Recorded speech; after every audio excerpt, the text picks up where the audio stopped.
Okay, hello friends. आज YouTube घेऊ कारण वेदर आणि रेनिंग खूप हेवी चालू आहे. थोडंसं मॉर्निंगला बॅच घेतली तर त्याच्यामुळे कनेक्शन प्रॉब्लेम भरपूर येत आहे. आणि तसं एक थेरॉटिकल टॉपिक आपला राहिला आहे. So actually last topic is the DNA fingerprinting आणि त्याच्यानंतर एक cleaning of oil spillage in ओशनचं एक्झाम्पल दिलं आहे. आनंद मोहन चक्रवर्तीचं एक्झाम्पल आहे. तर तो पोर्शन डिलीट केला आहे. फक्त त्यात इंडियन सायंटिस्टचं ओरिजिन असल्यामुळे थोडासा रेफरन्स आहे. तर नंतर आपण थोडंसं ते जे ॲक्टिव्हिटी पॉईंट आपण घेऊ त्यामध्ये घेऊन घेऊ. नाव next topic and actually last topic of the chapter 8 chapter that is important stages in agricultural development. तर यात पहिले जे 3 पॉईंट आहे टोटली थेरॉटिकल आणि नंतर जे दिलेले आहेत ते पुन्हा ऑलरेडी आपण बॅक साईडला घेतलेले आहेत. तर तेही आपण ऑनलाईनमध्ये घेऊ डायरेक्टली. शॉर्ट पॉईंट आहेत. नाव today's 3 topic that is actually revolution जे आपल्या इंडियामध्ये झाले. 3 अलग अलग टाइप का रिवॉल्यूशन हुआ है. That is a green revolution, then white revolution and blue revolution. So अब तक तो 10th में सिर्फ 2 ही रिवॉल्यूशन दिए थे, that is green and white. Now third blue revolution is also involve in that particular part. Green revolution in the case of agriculture, white revolution in the case of milk and milk product and blue revolution regarding to the जो marine animal होते, fishes वगैरह किंवा prawns वगैरह असतात त्या सगळ्यांच्या बाबतीत. Now अब सबसे पहला पॉइंट आ रहा है कि भाई रिवॉल्यूशन है क्या. तो रिवॉल्यूशन मतलब जो भी जैसे अब एग्रीकल्चर की बात करें या फिर हम मिल्क एंड मिल्क प्रोडक्ट की बात करें, directly they are regarding to the living organism. Agriculture म्हटलं तर प्लांट येईल आणि व्हाईट म्हटलं revolution in the case of milk product. So milk animals are there. तो जैसे चैप्टर चालू है biotechnology. So simply using biotechnology जो हमने जेनेटिकली मॉडिफाइड वगैरह वर्ड लिया है या फिर जो हम जीन में चेंज कर रहे हैं, तो सिंपली प्लांट की बात करें तो वहाँ आएगा हाइब्रिडाइजेशन. एंड एनिमल में अगर फिशेस की बात करें या फिर हम मिल्क प्रोडक्ट देने वाले मिल्क एनिमल की बात करें, चाहे वो काऊ हो, बफेलोज हो, तो इनमें जो हाइब्रिडाइजेशन किया गया so that in each and every field minimum cost में मैक्सिमम हमको प्रोडक्ट मिले. जो कुछ भी प्रोडक्शन हमको नॉर्मली मिल रहा था वो थोड़ा सा और ज़्यादा बढ़ जाए ताकि ज़्यादा प्रॉफिट हो, लेकिन मिनिमम कॉस्ट में. तो ये मिनिमम कॉस्ट से मैक्सिमम प्रॉफिट या मैक्सिमम प्रोडक्शन करने के लिए जो भी टेक्निक यूज़ की गई that all are togetherly called as revolution. आता रिव्हॉल्युशन ज्या फील्डमध्ये झालं त्यानुसार डिफाईन थोडीशी चेंज होते. जसं आता green revolution in the case of agriculture, तो इंडिया में जब हुआ तो हमारे इंडिया में जो एक्चुअली साइंटिस्ट इन्वॉल्व थे वो थे डॉक्टर MS स्वामीनाथन. लेकिन हमारे इंडिया से 10 साल पहले ही अमेरिका में ग्रीन रिवॉल्यूशन हो चुका था और इसीलिए ग्रीन रिवॉल्यूशन के 2 फादर बहुत बार पूछे जाते हैं. सो जो मेन फादर है, मेन मतलब कोई मेन और सब मेन तो होता नहीं है, बट एक्चुअली द मेन जो है जिन्होंने अमेरिका में ये पूरा रिवॉल्यूशन का केस चलाया वो थे doctor Norman Ernest Borlaug. Yes, doctor Norman Ernest Borlaug. He was the father of green revolution in America और ऑल ओवर वर्ल्ड. और हमारे इंडिया में जो एक्चुअली हेल्पफुल जो पर्सन था या फिर जिन्होंने एक्चुअली इसमें टेक पार्ट किया वो थे डॉक्टर MS स्वामीनाथन. दोनों भी याद रखना है और आंसर अगर क्वेश्चन पूछे जाए तो दोनों भी आपको लिखना है. Doctor Norman Ernest Borlaug America लिखो आगे और स्वामीनाथन लिखो इंडिया, क्योंकि बहुत बार ये पूछे गया है और इस पर ऑब्जेक्टिव क्वेश्चन बहुत आते हैं. टोटल थ्योरेटिकल पार्ट डायरेक्टली पढ़ के लेंगे हम. Now problems of population explosion were started to appear at the beginning of 20th century. जब 20th century स्टार्ट हुई तो जनरली एग्रीकल्चर में जो प्रोडक्शन मिल रहा था उसके प्रॉब्लम स्टार्ट हो गए. पूरे दुनिया की हम बात करें तो दुनिया में बोल सकते हैं या फिर इंडिया की बात करें तो इंडिया में. क्योंकि प्रॉब्लम क्या था, तो आफ्टर द इंडिपेंडेंस सब हमारे हाथ में आ गया और प्रॉपर अमाउंट ऑफ जो एग्रीकल्चरल जैसे सीड्स वगैरह होते या फिर जो नई टेक्निक होती है वो कुछ भी हमारे यहाँ नहीं थी.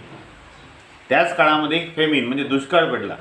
उसी टाइम में जस्ट आफ्टर इंडिपेंडेंस बहुत बड़ा फेमिन आया था जिसके वजह से पूरा एग्रीकल्चरल जो एरिया था इंडिया का वो बैडली अफेक्ट हो गया और जिसके वजह से एक्चुअल जो प्रोडक्ट थे या फिर जो प्रोडक्शन था फूड का वो बहुत ड्रास्टिकली अफेक्ट हुआ, जिसके वजह से भूखमरी जैसी बहुत भयानक समस्या इंडिया में एक्चुअली प्रोड्यूस हुई.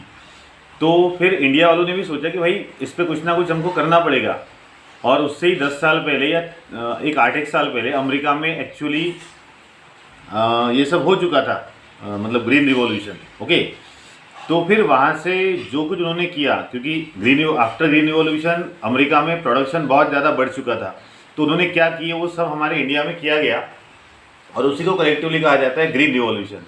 तो ये जो फेमिन का प्रॉब्लम था या फिर फूड प्रोडक्शन जो कम हुआ था, ये सभी प्रॉब्लम सॉल्व करने के लिए ये सब किया गया। Almost all countries specially under develop and developing countries had been badly affected by the effect of poor quality and quantity of food. जो डेवलप कंट्रीज थी लाइक अमेरिका, तो उसमें इतना प्रॉब्लम नहीं आया क्योंकि ऑलरेडी ग्रीन रिवॉल्यूशन हो चुका था। लेकिन जो अंडर डेवलप और डेवलपिंग कंट्रीज थी लाइक इंडिया, ये इतने बैडली अफेक्ट हो गए कि खाने के लाले पड़ने जो हम बोलते हैं ना, वो वहाँ पे चालू हो गया था, क्योंकि प्रोडक्शन जो था एग्रीकल्चर का बहुत डाउन हो चुका था ड्यू टू फैमिन या फिर बहुत अलग अलग चीज़ें, या फिर हम जो पुरानी सब पद्धति या पारंपरिक जरा पद्धत बनते अपन ट्रेडिशनल मेथड हम सब यूज़ कर रहे थे उसके वजह से।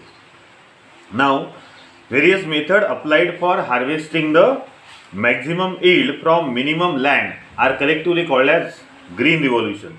तो ग्रीन रिवॉल्यूशन की हमारे इंडिया के हिसाब से डिफाइन क्या है, तो जो लैंड एरिया होता है वो तो बढ़ने वाला है नहीं, लेकिन वो मिनिमम लैंड में मैक्सिमम प्रोडक्शन करने के लिए हम जो भी नए नए मेथड हमने यूज़ किए, लाइक हाइब्रिडाइजेशन हो, उसके बाद सीड में जो हाइब्रिडाइजेशन टेक्निक है वो यूज़ करना, HYV सीड, HIV नहीं HYV higher yield varieties of plants, उसके बाद ये जो इरिगेशन की टेक्निक होती है सब उसमें बहुत डिटेल में दिया है, लेकिन हमको उतना डिटेल नहीं है।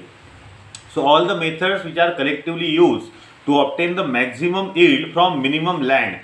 कम जो हमारे पास ज़मीन अवेलेबल है या फिर जितनी भी है उसमें से जितना ज़्यादा प्रोडक्शन हमको मिल सके, वो प्रोडक्शन मिलने के लिए जो भी डिफरेंट टाइप्स की मॉडर्न मेथड यूज़ की गई, so all that methods are collectively called as green revolution.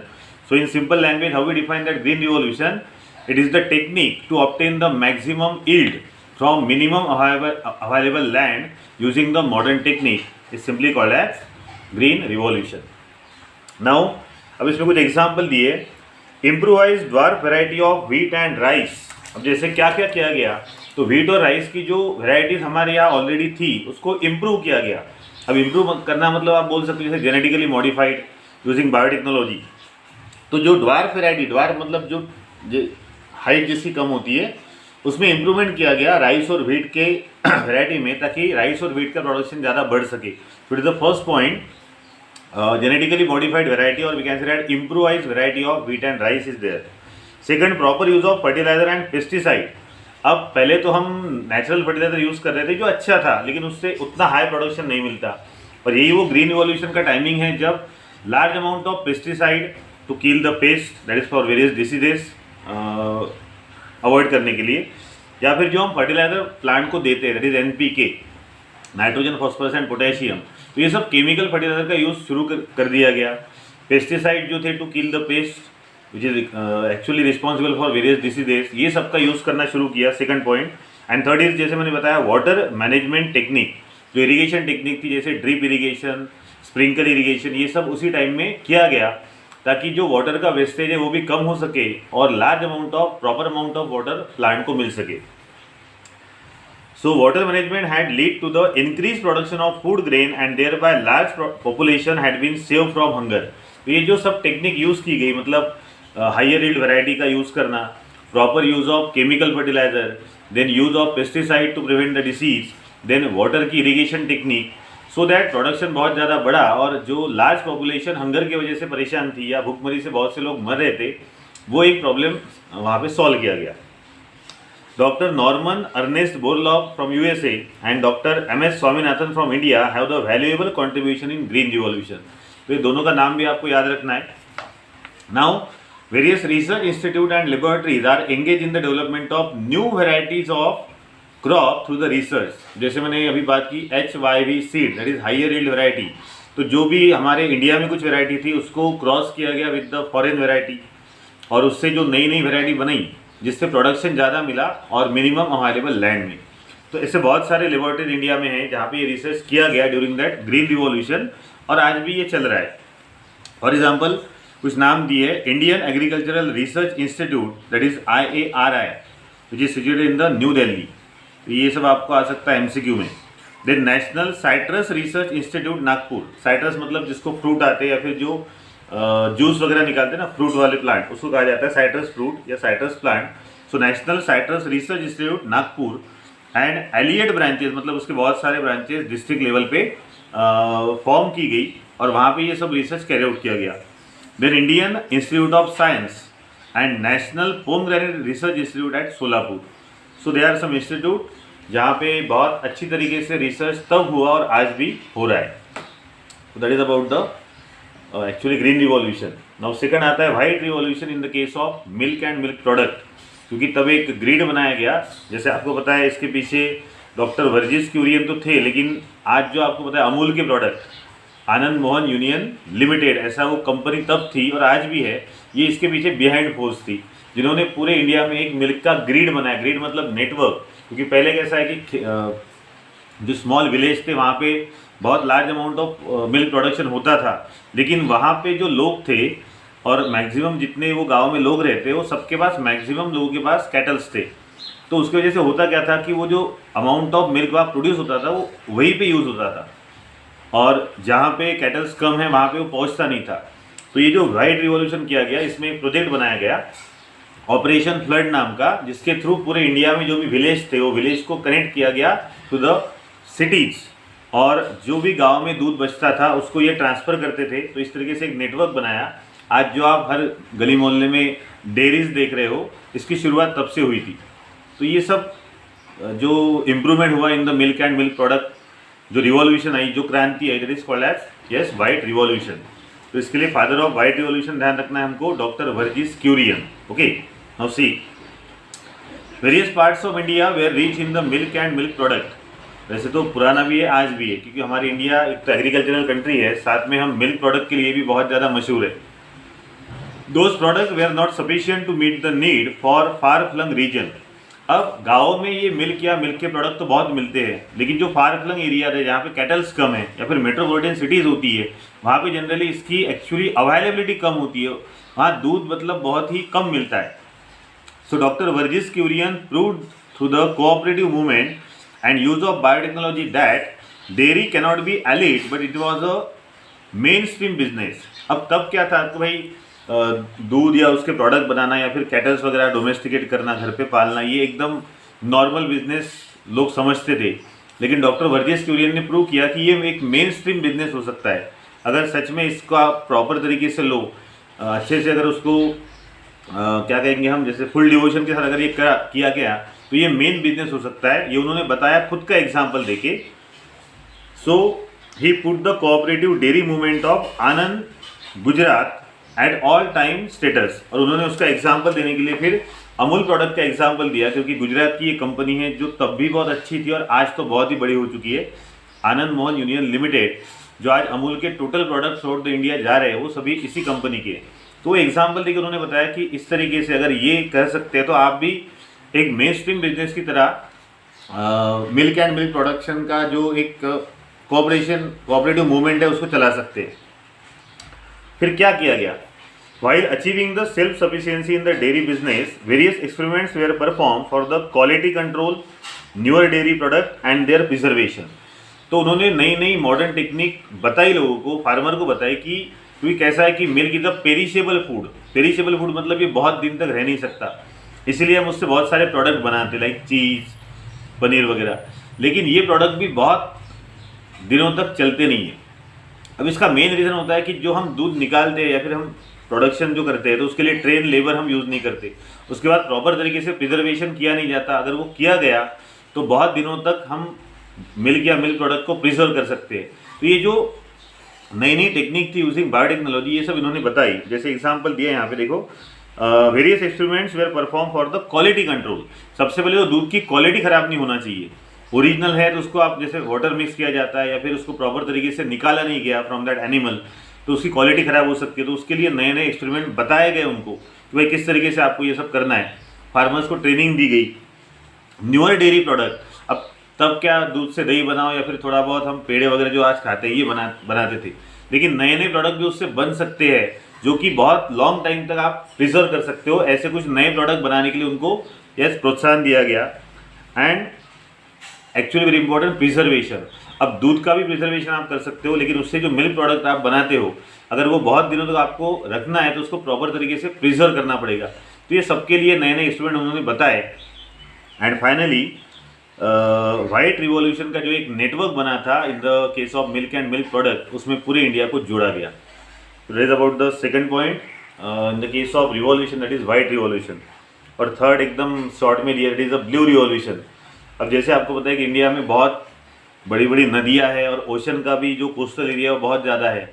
तो वहाँ के पर्टिकुलर वो नदियाँ या ओशन के एक्चुअल कांटेक्ट में जो लोग हैं वो काम करते ही है, दैट इज़ मराइन एनिमल्स को लाना या फिर उसको बेचना। लेकिन ये हम हमारे खेतों में भी एक स्विमिंग टैंक जैसा कुछ बना के कर सकते हैं।